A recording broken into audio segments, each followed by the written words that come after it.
first experience was I was taking a nap, and I could hear, it sounded like somebody walking down the hall and stopping at the door frame, and I had this feeling that I was being watched.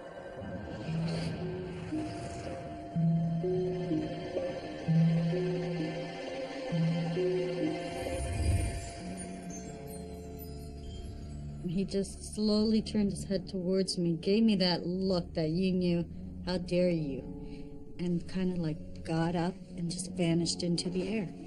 And I'll never forget that.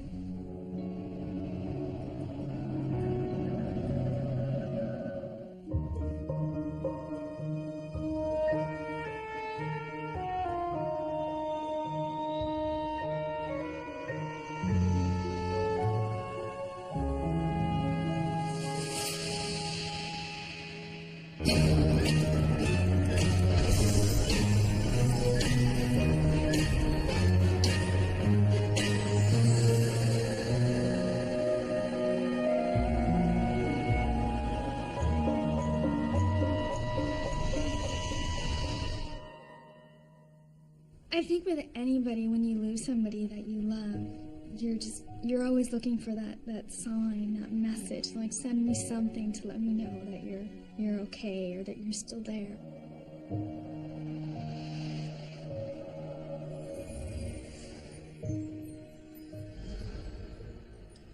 Family traits. Sometimes you get height, sometimes you get dark hair. And there are those who believe that sometimes you get supernatural ability. Hello, I'm Lawrence Chow.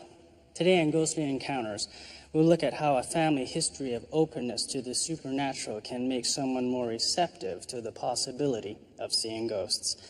Belief in spiritual contact is common to any number of religions and cultures. These beliefs help many to find meaning in otherwise inexplicable situations. And families that embrace these beliefs often pass them on to the next generation. Jay Wheatley's spiritual beliefs comforted her when she moved into a haunted apartment. But more profoundly, her beliefs have helped her deal with the early loss of her mother. I lost my mom in a car accident when I was 16. It was my request that we take some of the ashes and we put them at, in a burial plot, so I could have some place to visit. I just really felt like I needed a place to go to talk to her. I know with my experience, I had this overwhelming, feeling that I didn't know if she was okay, and that was just consuming me. Is she okay? Is she in a safe place? Is she all right? And I didn't know that, and that scared me, that she wasn't taken care of or that she was alone. To me, the idea that you live on or your spirit lives on is just kind of, I guess, somewhat inherent with my upbringing. I'm half Scottish and I'm half Ojibwe. My Scottish side, I think, is very superstitious, and my Ojibwe side, it is a common belief that after we die, that a spirit horse comes to take us, to bring us on our journey into the afterlife. I do believe that we are going on another journey and we're going somewhere else. We're not dying and just gone.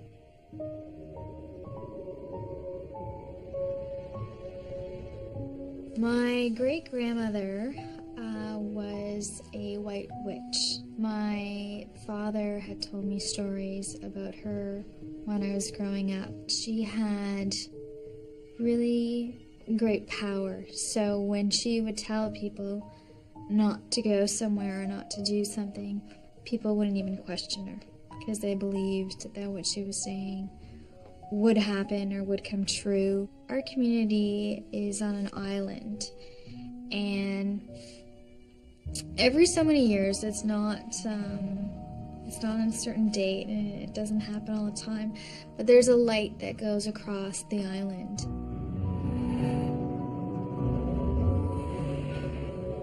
And there are people on the island that believe that's my grandmother's spirit going across the island.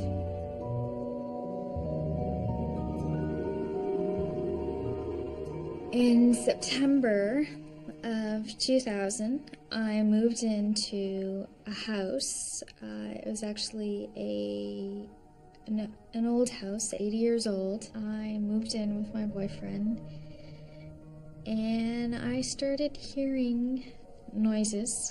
I'm a bit of a napper. I enjoy my afternoon naps when I can take them. And a couple times when I took naps, I felt like I was being watched. It sounded like there was somebody in the apartment.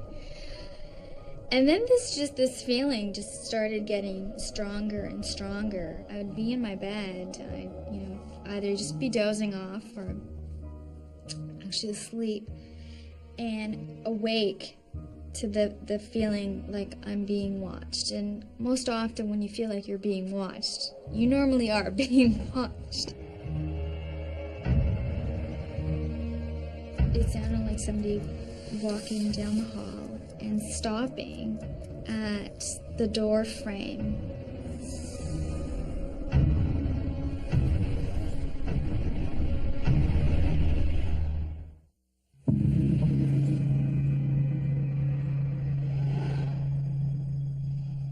There's a part of me that doesn't even want to look at the doorway because I'm afraid I'm going to see something at the doorway.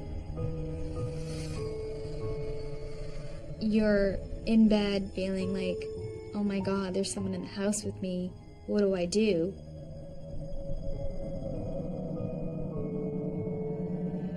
Physically, there's nobody there. And I said to my boyfriend, I said, I don't know why. I said, but I think there's more than one ghost. It feels like there's two of them there, and I think there's a man and a woman. And the man's presence is very strong. It's like they're an older couple. I can't see them. I don't know what they're wearing, but there's a man and there's a woman behind him. I could hear them walk down the hall and stop at the bedroom.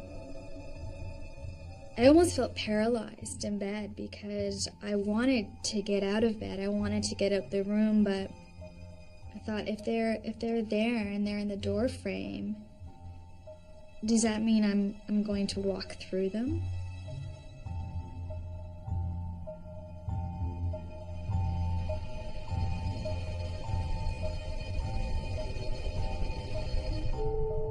It must have happened, I don't know, 6, 8 times where like they were in the room with me.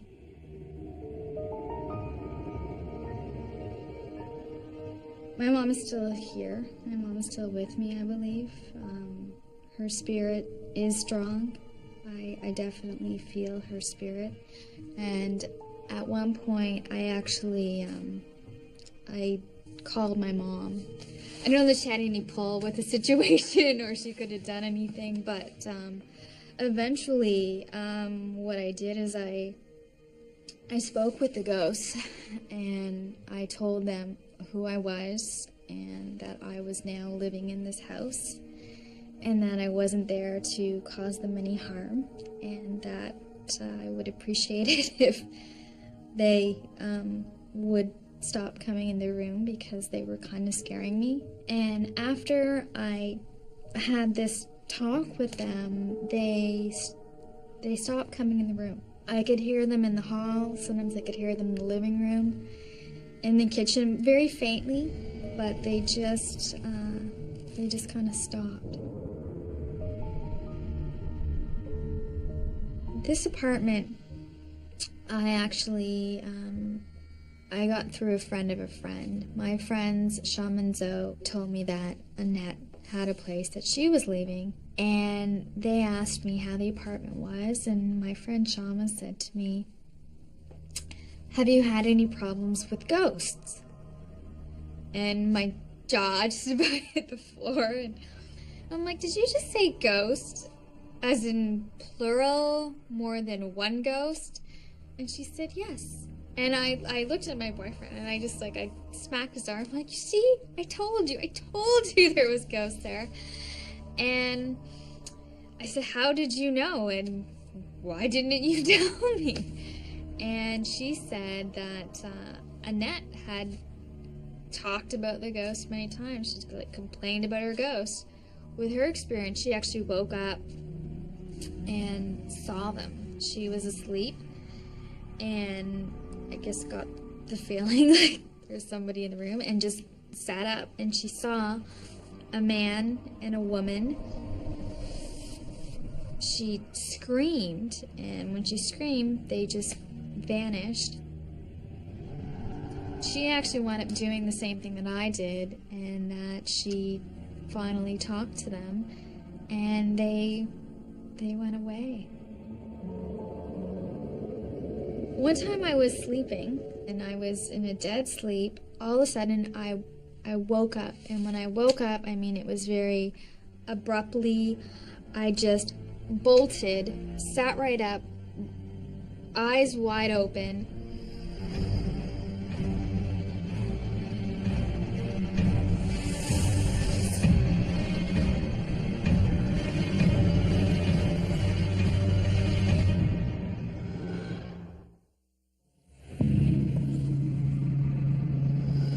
I felt as though there was somebody at the side of my bed. When I woke up so quickly, it's almost as though I startled whomever was there, and they got up and they went out the room. And my heart is just racing, thinking, did this really happen? Am I still sleeping? And like, what's going on? I looked down the hallway, and it's a very long hallway, and it's like I could see almost a black haze that just scooted down the hall and into the kitchen. I think it might have been a friend of mine. Just days before, I'd found out that a friend of mine had passed away, and I was upset when I heard it, and I was just thinking about him, for, I guess, a couple days. I don't know, maybe he knew that I was thinking of him, or maybe he wanted to come and see me, or he was watching me, and I think he was quite shocked that I woke up. I've had unusual experiences with my mom, and her spirit is strong. I definitely feel her spirit. I don't need to go to a cemetery to talk to my mom, because that's not where my mom is. My mom, she's with me, and when I need her, she's there. And it's so ridiculous. At least now I think it's ridiculous for me to have ever gone there thinking that she'd be there. I mean, that's just not the kind of place my mom would hang out or be. I can remember even going and bringing flowers there, or feeling like I needed to bring flowers, and there was always this voice in my head of my mom talking to me, going, why are you leaving flowers there? Like, why don't you take the flowers home with you and enjoy them? And so now it's when I feel like I want to do something for my mom, I'll go out and I'll buy a big bouquet of flowers for me and enjoy them and think of my mom.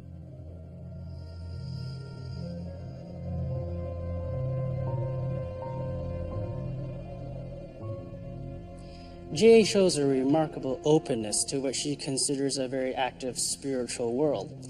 She is lucky to feel she has an ongoing relationship with her dead mother. She accepts it as a very real part of her life.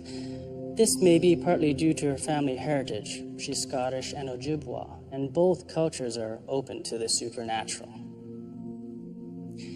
Jay's ghostly encounters show us that for believers, the living might have some control over spectral intruders. Jay's mother may have helped her find that control. Perhaps that's how Jay found the confidence to speak directly to the ghosts. She told them to leave her alone, and she believes they did.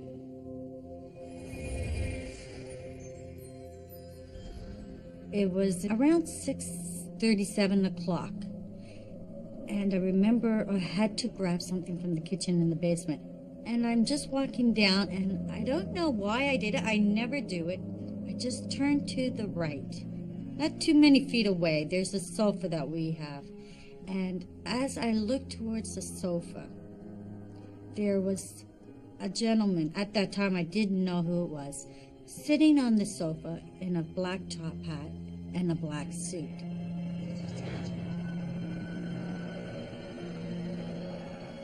You're in a different realm. You know you're there, but you're not there. I mean, somebody came up to me, and I never had these experiences. I'm gonna think, okay, this one's not dealing with a full deck. Like Jay, Deborah Otto comes from a family background of supernatural beliefs.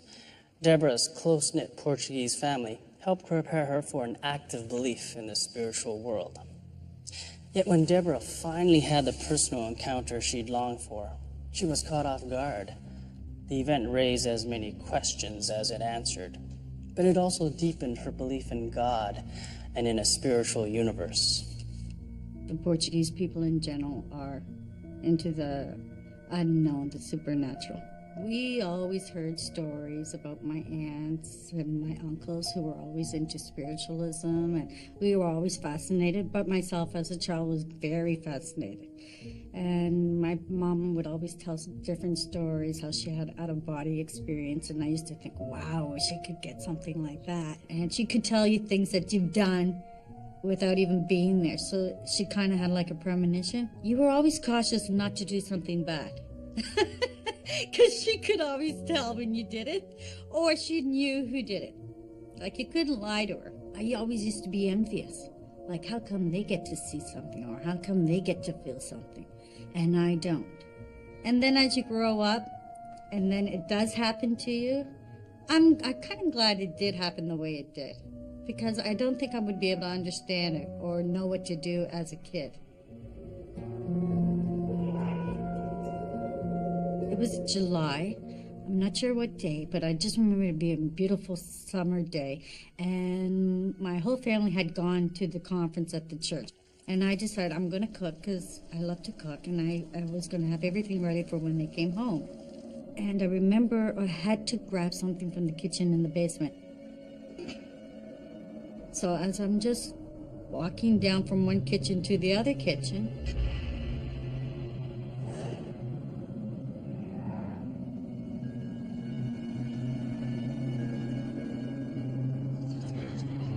and as I go to turn, I just turn to the other side and go, oh. It's like you're in a room where you hear absolutely nothing. It's like hollow.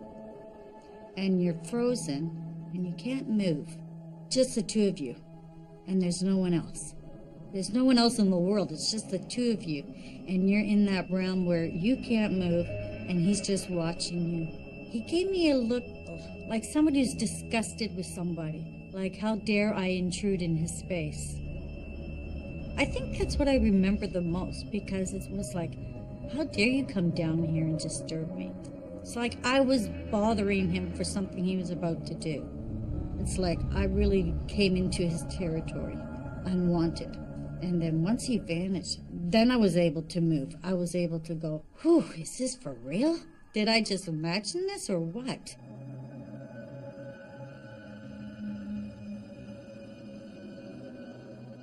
And I walked to the kitchen and finished my stuff, and then I sat at the steps, and I just looked around. I looked at the windows to see, okay, is this a reflection?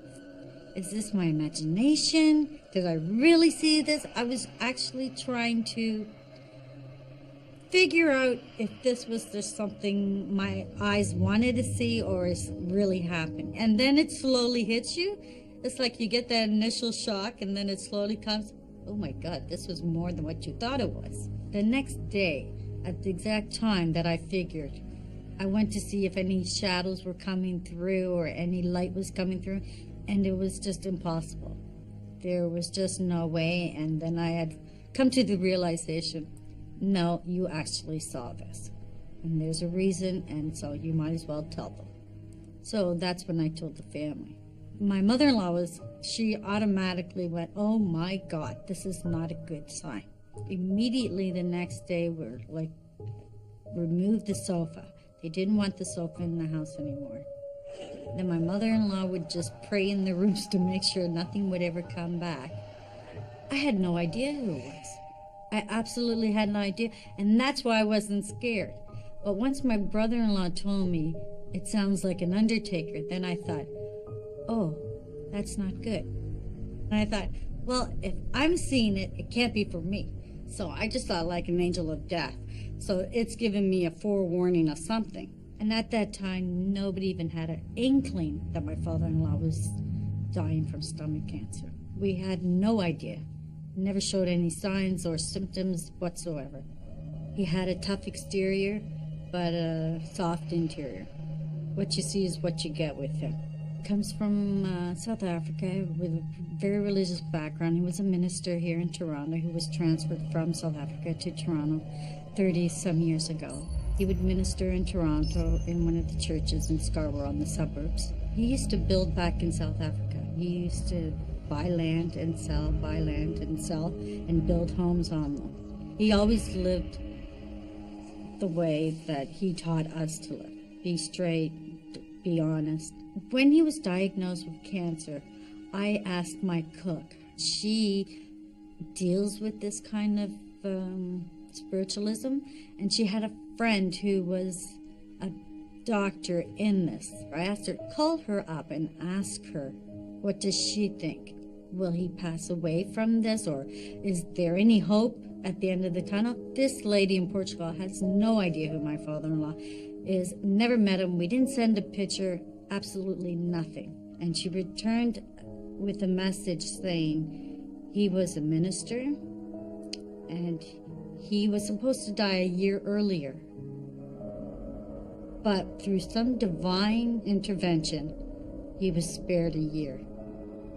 My father-in-law also built a church in Jamaica.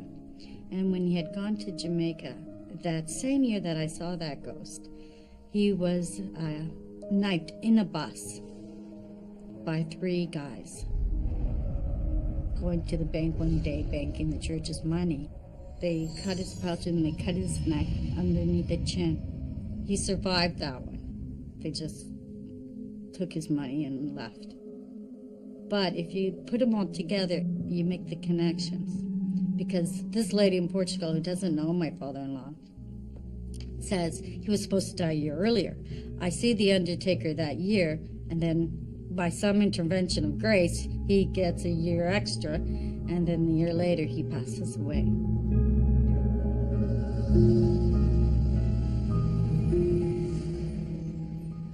Catholicism in Portugal is traditionally enriched by folk magic. Objects are often given spiritual significance. That's what happened with the old sofa, where Deborah saw what they figure was the undertaker's ghost. Thinking it could be a threat, her mother-in-law acted quickly to get the couch out of the house. And so, as with Jay, human intervention had a hand in eliminating an unwanted ghost. When the sofa was removed, so was the undertaker. He never came back. Deborah sought guidance from a medium that helped her finally make sense of the ghost she thinks foreshadowed her father-in-law's death. Because she grew up with her mother's premonitions, Deborah was clearly ready to have one of her own. Both Deborah and Jay were exposed from childhood to a belief in spirits, so they were ready for a glimpse into another reality. We rationalize it away, we try to find explanations for it, and I think when you stop doing that, you become a lot more accepting of what we don't know and what we feel, that kind of gut feeling or that intuition or sixth sense or whatever you want to call it. When you open that door and you invite it, it's surprising what you find. I think if you don't believe in it, you're never going to see it. And if you do, eventually, you have to want it badly enough to be able to, and then I believe you would get it. That's just my perception. Man ships himself home, avoids airfare. Urban legends. Streaker's getaway car stolen. Tales told and retold forever. One night stand costs man kidney. But are they real or man-made myths? Aviator flies high in lawn chair. At last, the truth will be told. Urban legends. Tuesdays at 11, only on Bio.